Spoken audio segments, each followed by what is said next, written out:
it's Dr. Amanda with StraightSmile Solutions, StraightSmileSolutions.com, and today we're going to talk about hiring an in-house orthodontist.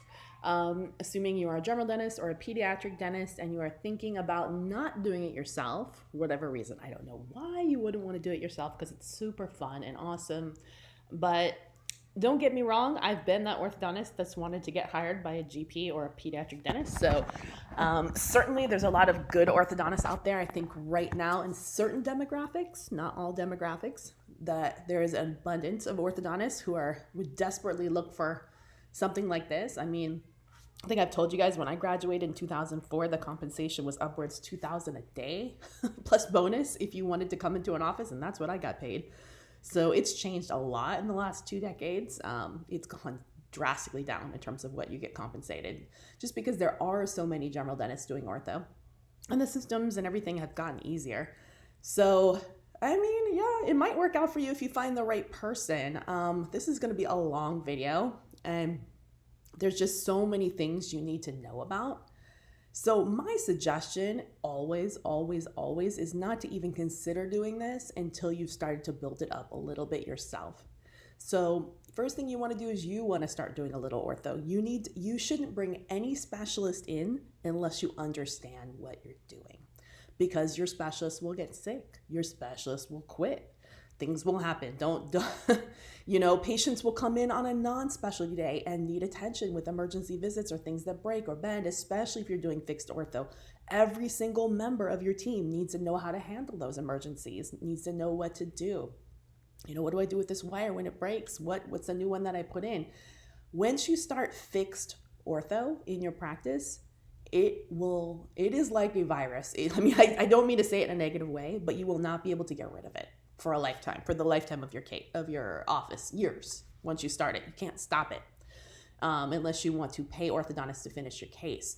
So you shouldn't bring anyone in unless you, the GP, the owner dentist, knows what to do, how to manage it, how to cover it, and you have the trained staff to do it. That is my number one thing I want to tell you. Don't do it. I mean, don't get me wrong. I've been compensated nicely by helping people clean this mess up. That's part of the reason I started my business, because so many people make the mistake of rushing into this and then things go really haywire. So, hey, go ahead and do it. I'm available to help you fix it because it will get messed up, I can guarantee you, and you're going to regret it if you don't do things in the right way. So a couple years first of you doing some Invisalign, you learning fixed braces, you taking a fixed braces case, you starting easy fixed braces cases, you doing expanders, real basic stuff. Know how to do it. Get every single team member in your office trained up on how to do the activations, what the wires are, what the supplies are, how to manage the emergencies when they call in. That way, once you get to the point where you're ready to scale, at least your office has a basic understanding of it. Then you can hire and find the right orthodontist to bring in who can scale it, okay? So what else do you need to do?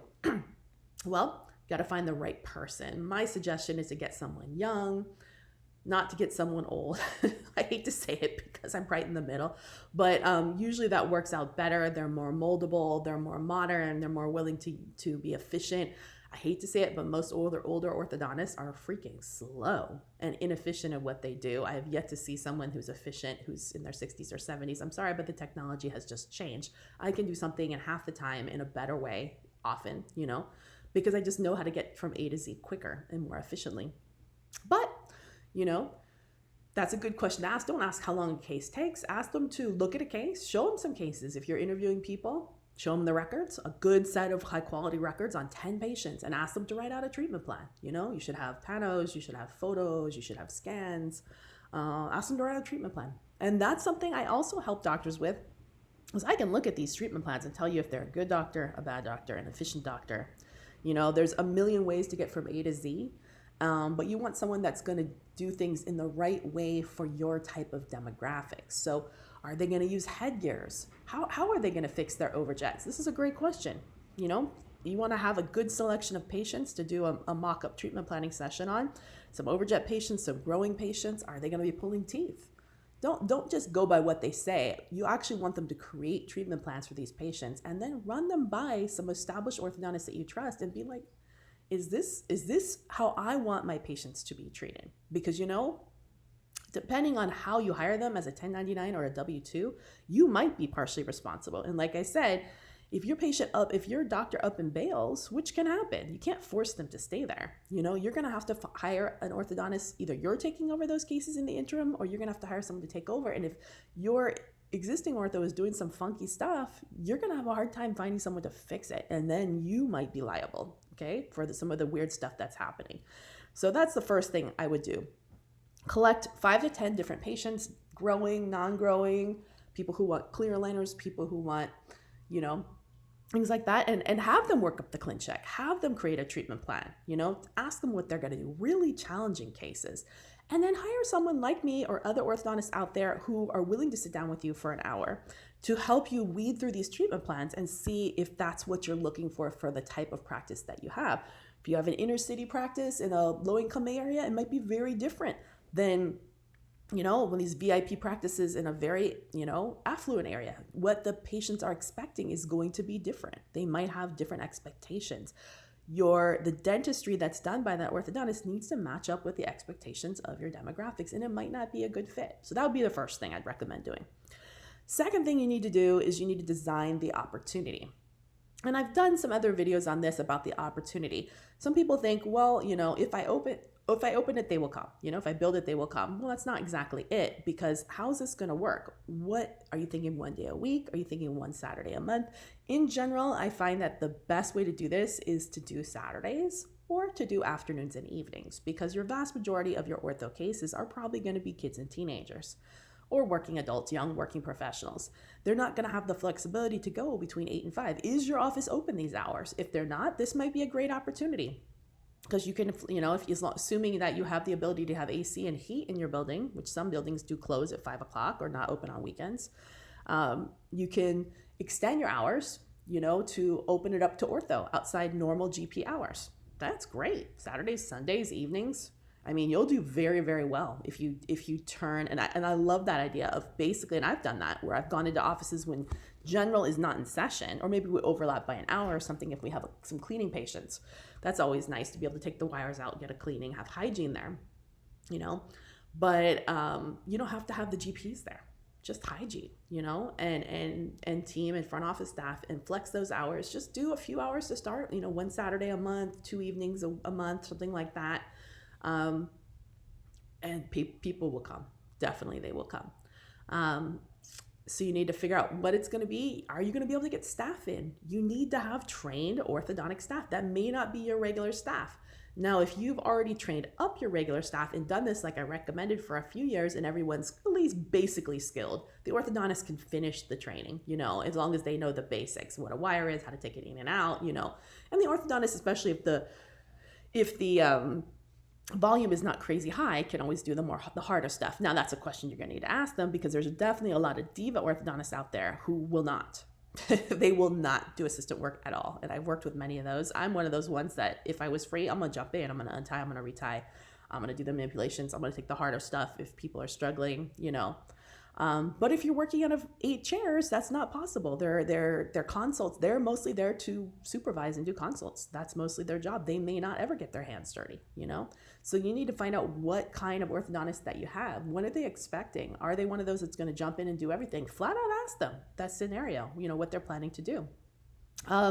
Next thing you need to figure out is the whole 1099 versus W-2 thing. Depending on what state you're in or what country you're in, and this is what we're calling it in the US, it depends on what your responsibilities are. And I'm not an attorney, so I'm just going to talk about what I know. And I think that specialists are a lot more aware than perhaps they were 2 decades ago as to what their rights are. So if you are hiring them as a 1099, you're going to pay more, of course.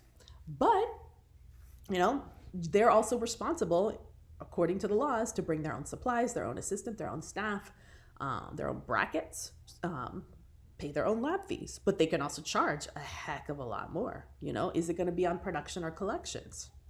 A lot of owner dentists think that they should pay per diem. I would 100% never pay per diem. No, never not. Because why?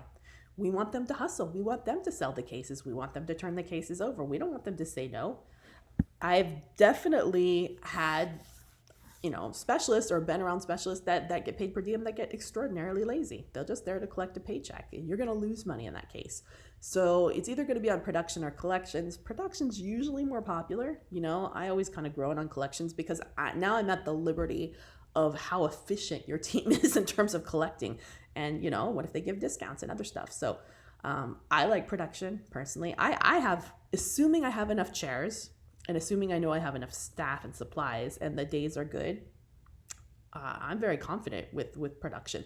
But now it also depends on the opportunity. How are you guys getting the patients in those chairs? If you have a lot of space and it happens to be running simultaneously at the same time as a GP practice, well, that's easy because the orthodontist could just come and they're just gonna walk around and screen all the patients. I've definitely done that where there's a couple GPs, there's 10 chairs, and all I'm doing, I might not even have anything on my schedule. Maybe I have one or two exclusive ortho chairs, but I'm going to walk around and do consults on every single patient in the office who has teeth, who's over age 5. Do they all need it? No, probably not, but I'm just going to educate them on the benefits.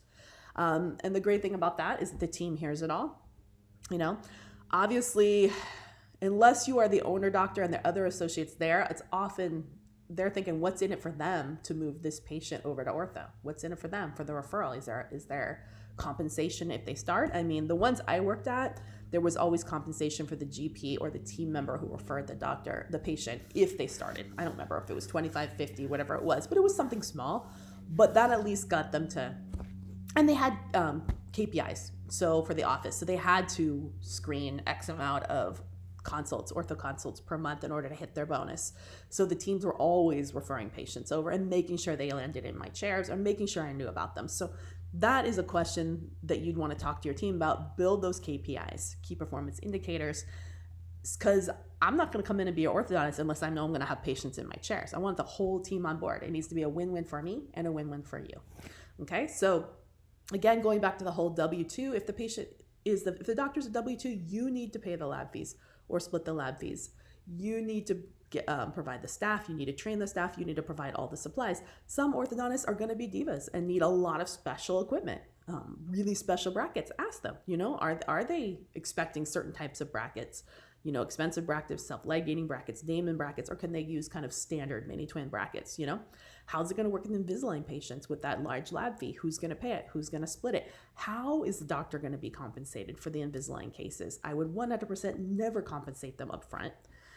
It should be some type of tiered thing where they get a small bonus for starting the case, and then the rest of it can either be done at debond or you can split it and makes it a little more of a nightmare. Personally, for me, it's easier to do maybe a third at the start of the production, less the lab fee, a third during the treatment, split up into X amount of monthly visits, or whatever, or every quarter or something like that, and a third at debond. That incentivizes them to actually finish the case and not up and bail. I'm going to be less likely to up and bail for a practice if I know that I've got 100 Invisalign cases started that I'm going to get paid a lot more if I finish them. So I'm going to do my best to finish them and be efficient and do really high quality clean checks because I want to get paid, right?